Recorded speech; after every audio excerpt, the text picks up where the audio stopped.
Atrás quedó el Mundial de Qatar y a estas alturas ya hay 5 jugadores que piden campo en la selección de don Luis Fernando Suárez. Aquí les cuento quiénes son. El primer caso es Aaron Suárez. Lo describo como un motor. ¿Y por qué? Bueno, básicamente porque dentro de la propuesta que vemos de la liga, nos damos cuenta de que a sus 20 años Aaron empieza a tener una injerencia muy grande. Lo vi por momentos recostado por una banda durante la era de Luis Fernando Suárez cuando fue utilizado en la eliminatoria, pero ciertamente ahí no es su mejor versión. Me parece que Suárez necesita espacio para moverse detrás de los puntas. Ciertamente me parece que Aaron es un jugador bastante talentoso, que tampoco tenemos tantos futbolistas de ese corte y que claramente es un factor que tiene a su favor. Por el contrario, creo que tiene en contra entender que la realidad del formato de Luis Fernando Suárez nos marca que a estas alturas no utiliza un 10 natural y que de utilizarlo la figura que ha predominado Joel Campbell retrocediendo unos metros de su puesto natural. Ahora, ¿por qué Aaron quedó fuera del Mundial? Muy sencillo.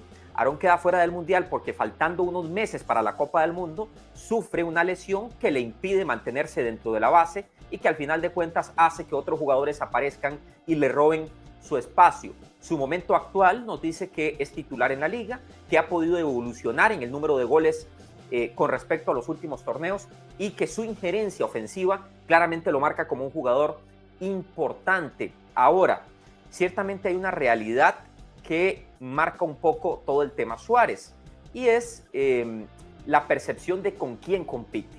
Aquí les cuento con quién compite Suárez, muy bien. Y hago la comparación con relación a los convocados al último Mundial, que me parece el antecedente más claro. Compite con Brandon Aguilera, que hoy en día está en el fútbol de Portugal, con Álvaro Zamora, jugador de Saprissa, y con Brian Ruiz, que era el otro de su posición en la lista de Suárez, pero que ya está retirado. Y hay otros futbolistas que no necesariamente juegan en el puesto de Suárez, pero que me parece pueden ser un competidor indirecto dependiendo del sistema que usa el técnico. Por ejemplo, Anthony Hernández de Punta Arenas, más recostado por la banda. Celso Borges, cuando Suárez quiera usar al pequeño jugador de la liga como volante mixto y no como creativo, de acuerdo a el equipo al que enfrente. Y el caso también de Douglas López, que Suárez lo ha utilizado como un volante mixto. El otro caso es el de Robert Wilson, que recientemente saltó a la Liga de Portugal. Son los competidores directos. Ahora, hay una realidad que me parece marca mucho. Yo creo que Aaron tiene la capacidad para ir a la selección, pero me parece que su consolidación llegará el día en que él pueda saltar al fútbol internacional y adquirir esa dinámica que le permita dar un salto de calidad superlativo. Y aquí es donde me encuentro un pero, que es la estatura del futbolista. Mientras en Europa la realidad nos dice que cada vez se fijan más en el biotipo, ciertamente Suárez no marca quizás esa tendencia de futbolistas altos que pueden marcar una diferencia. Les quiero mostrar este dato. Cifras muy interesantes del sitio Football Jobs de la estatura promedio en ligas top de Europa. Aaron mide 1,65, pero por ejemplo en España la estatura promedio de los jugadores de la Liga Española es de 1,81, de la Liga 1 de Francia es 1,81, de la Premier League de Inglaterra es 1,82, de la Liga Italiana es 1,83 y de la Liga de Alemania es 1,84. Entonces, ciertamente tengo la impresión de que a Aaron Suárez le puede jugar una mala pasada ese factor. Yo mismo me encargué de consultarle al gerente deportivo de la liga, don Antonio Solana, sobre el tema, si cree que eso puede ser un factor que limite la exportación. Recordemos que Solana es español y que trabajó con distintos clubes de España. Les quiero contar qué me dijo Solano, aquí lo van a escuchar de inmediato. En el fútbol hay jugadores que miden 1,90 y jugadores que miden 1,70, ¿no? En ese sentido va a depender un poco del puesto específico en el que juegue, porque lógicamente Aaron Suárez no va a jugar central. Entonces ahí es donde está la clave de cada jugador, ¿no? Hay jugadores que son de estatura baja y son profesionales y están en grandes equipos, o sea que eso no es un impedimento. Lo que sí es que se le limita a lo mejor el puesto específico en el que pueda jugar, pero es que ya desde pequeños llevan jugando en ese puesto específico, por tanto no hay ninguna... En el caso de Aaron no habría problema entonces que pueda ir a Europa. Para nada, ninguno. Ahí está el señor Antonio Solana, que argumenta que la posición del campo hace que no sea una limitante para Aaron Suárez partir a Europa, aunque yo ciertamente creo que sí le podría afectar. Aún así, creo que dependiendo de la escogencia de la liga, esto podría mermar un poco esta limitante física. Voy con el segundo caso, jugadores que piden campo en la Sele. Se trata de un volante talentoso que juega en el fútbol de Europa. Hablo de Christopher Núñez, jugador de 25 años, formado en la cantera del Cartaginés, mide 1,73. Es un volante que lo hemos visto como volante mixto, como volante creativo o incluso detrás del punta. La palabra que lo describe, su técnica. Una técnica depurada, me parece que es un jugador muy interesante dentro de lo que hay en el fútbol nacional. Ha jugado muchos partidos en el PAS Lamia de la primera división de Grecia, que ciertamente hoy pelea descenso, pero que eso no quita que, por ejemplo, la dinámica del fútbol de Grecia, una liga en la que se invierte muchísimo, sea superior a la del fútbol tico. Ha jugado 14 partidos en la actual temporada, siendo titular en la mayoría, y que ciertamente eso le da un valor agregado. Ahora, ¿por qué no fue al Mundial de Qatar? La pregunta es muy clara. Luis Fernando Suárez nunca le quiso dar la oportunidad de probarse, lo que me parece una lástima porque tampoco tenemos jugadores tan talentosos en esa zona del campo. Es un futbolista que cuesta muchísimo quitarle el balón y que yo creo que ese es su valor agregado. Tiene control, tiene distribución de juego, una limitante, no tiene recorridos tan largos, algo que para Suárez es trascendental. Le muestro contra quién compite Christopher Núñez en este proceso. Compite contra Brandon Aguilera, contra Celso Borges, contra Rowan Wilson o contra Douglas López, que de todos modos me parece que es de los futbolistas más estancados de los que llamó Suárez a el Mundial de Qatar. Ahora, ¿y por qué digo que competidores directos? Bueno, porque Christopher puede jugar en dos posiciones, como volante mixto o como volante central un poco más adelantado. Entonces, como volante central más adelantado, competiría con Brandon Aguilera o otrora con Brian Ruiz, que ya no está en la Sele porque se retiró, pero sí juega como mixto, que podría ser otra opción. Suárez podría ponerlo a competir con Celso, Rowan Wilson o Douglas López, y como competidores indirectos Anthony Hernández y Álvaro Zamora. Hernández en menor medida porque ciertamente es un jugador más de banda. Me gusta muchísimo, me parece que tiene potencial y creo que se ha ganado que lo llamen, dado que juega en una liga, me parece superior a la nuestra. Además, creo que Suárez tiene que ser consecuente con su discurso. Ha pedido dinámica para que mejore el nivel de los futbolistas, pero si hay afuera jugadores que están expuestos a una dinámica mayor, me parece que está muy claro que debe darle la oportunidad. Voy con el tercer caso, que me parece el más claro. Hablo del futbolista Alonso Martínez, 24 años. Alonso le costó la adaptación al LOM LSK del fútbol de Bélgica de la segunda división, pero este año ha tenido un gran arranque de campaña. De hecho, cerró muy bien, incluso a falta de 2 meses para el comienzo del Mundial, ya estaba teniendo un protagonismo importante y yo creo que eso hay que valorarlo. Tiene 8 goles en la temporada, ahorita está jugando como un extremo. He podido ver algunos partidos y sí me parece que hay una mejoría sustancial en su rendimiento. Alonso es un jugador muy interesante, que además yo creo debió ir al Mundial. Suárez no lo incluyó en la lista, me parece que por pequeños detalles.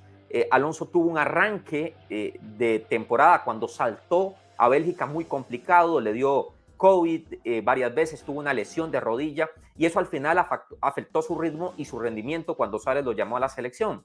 Pero ya viéndolo de una forma más integral, yo diría que el crecimiento que ha tenido hace que marque una diferencia. Y tampoco, les voy a decir algo, no compite contra futbolistas consolidados. Recordemos que del medio campo hacia adelante es donde hay más limitantes para Costa Rica. Les quiero mostrar lo de Alonso. Compite contra Gerson Torres, Jewison Bennett, Anthony Hernández y Joel Campbell, que puede jugar ahí o más como media punta. Diría que contra Gerson, Jewison y Anthony con más claridad. Y como competidores indirectos coloqué a Álvaro Zamora y a Johan Venegas, que con Suárez Venegas ha jugado de delantero, pero también de media punta. Ahora, yo hago la comparación. A mí no me parece que Alonso esté debajo de ninguno de estos futbolistas. Creo que su característica de explosividad, cambio de ritmo, lo hacen un jugador distinto que puede marcar mucha diferencia. Sé que algunos dirán que ciertamente le falta definición, pero yo creo que justamente para eso saltó a Europa, para ir progresando en aspectos que quizás no tenía. Ahora, de los jugadores que llevo hasta ahora, ¿cuál cree merece una oportunidad en la Sele y cuál no? Lo invito a dejar su criterio acá en los comentarios en mi canal de YouTube. No olvide suscribirse. Vamos con el siguiente. Vean, sé que a alguna gente le va a parecer extraño este nombre, pero ya les voy a explicar el argumento futbolístico que me parece valida mi posición. Es Pablo Arboin, hoy defensor de Saprissa. Pablo es de los centrales que hay en el fútbol nacional, a mi parecer el más rápido. Recordemos que él, cuando era muy joven, fue a Juegos Nacionales en atletismo. Es un muchacho que con solo verlo, incluso llega casi siempre por delante del delantero y suele ser una especie de bálsamo para los otros centrales más lentos. Eso le da un valor, sumado a su edad, que tiene 24 años. Pero en especial hay algo que Pablo tiene que para Costa Rica, en un entorno en el que hay tan poco jugador disponible, es un valor agregado muy grande. Pablo tiene proceso de selección desde muy joven. Sub-15, sub-17, sub-20, 2 mundiales, uno sub-17 y otro sub-20, ambos como titular. Eso sumado a que me parece que en Saprissa ha sido constante y ha dado la talla, y a que hay que ir buscando un relevo para algunos jugadores, especialmente para Oscar Duarte. Yo creo que ahí eso le abre un espacio a Pablo Arboin para que se muestre. Siendo realistas, creo que Juan Pablo Vargas ya se ganó un lugar y que es muy probable que Juan Pablo asuma un rol protagónico en la eliminatoria que viene, pero sí Duarte ha venido a menos y podría darse una oportunidad para Arboin. Julio Cascante, sé que algunos lo mencionan, a mí me parece que ciertamente si Suárez no le ha dado una oportunidad hasta ahora es porque algo no le gusta de Cascante. Yo lo he visto y me parece que está jugando muy bien en la MLS y creo que también merecería probarse. Pero bueno, Pablo Arboin ciertamente es un futbolista que funciona bien jugando con 3 hombres atrás y que en Santos de Guapiles lo hacía también con 4 y lo hacía de buena manera. No es un futbolista muy alto, que claramente es una limitante. Compite directamente con Oscar Duarte, Juan Pablo Vargas, Francisco Calvo y Kendall Waston, que fueron los centrales que estuvieron en el Mundial de Qatar. Y como competidor indirecto, Daniel Chacón, que Suárez lo ha utilizado como central y como contención, pero mayoritariamente como contención. Y voy con el último caso, un futbolista que me parece ha tenido un progreso enorme y que por circunstancias y pequeños detalles se quedó sin mundial. Aquí les cuento el caso de Carlos Mora, 21 años, 1.78, juega como extremo, pero he visto que ya ahora incluso se asocia muy bien cerca del área. Carlos ya no solo es un volante extremo, sino que también es un volante interior. La palabra que lo describe, desequilibrio. ¿Por qué desequilibrio? Porque es un futbolista que va bien en el mano a mano, que tiene un pico de velocidad muy interesante, especialmente en el último cuarto de cancha, que no fue al Mundial porque me parece le afectó el cambio constante de técnicos en la liga. Cuando llega el señor Fabián Coito, por alguna razón Coito decide quitarle protagonismo justamente a meses del Mundial y eso le pasa la factura. Pero por su juventud y crecimiento creo que tiene la posibilidad de estar. Ahora, hay un detalle interesante, el margen de crecimiento que tiene Carlos Mora es muy grande. Me lo han dicho sus formadores, de que, por ejemplo, todavía no vemos la mejor versión de Carlos en el remate de media distancia, que la potencia que tiene en el pie ciertamente es un valor agregado que no aprovecha demasiado al día de hoy con remate de media distancia. Yo creo que podría perfectamente estar en el proceso que viene. Carlos Mora compite con Gerson Torres, Jewison Bennett, Anthony Hernández y Joel Campbell, algo similar a Alonso Martínez, y con otros jugadores como Álvaro Zamora y Johan Venegas de manera indirecta. Particularmente me parece un futbolista de esos que tiene muchas posibilidades de crecer. Estos jugadores, algunos tal vez no estén de acuerdo conmigo, pero de eso se trata. Si se me quedó alguien por fuera, lo invito a dejarlo en los comentarios. Gracias por suscribirse a mi canal de YouTube, la vamos a pasar muy bien. Estamos siguiendo la Sele hasta el Mundial de Norteamérica. Ya terminó Qatar, pasémosla bien siguiendo a la Sele, lo invito a hacerlo a través de mi canal de YouTube. Por supuesto puede seguirme también en TikTok con mi nombre, José Pablo Alfaro, así me encuentra. Gracias y que la pasen muy bien.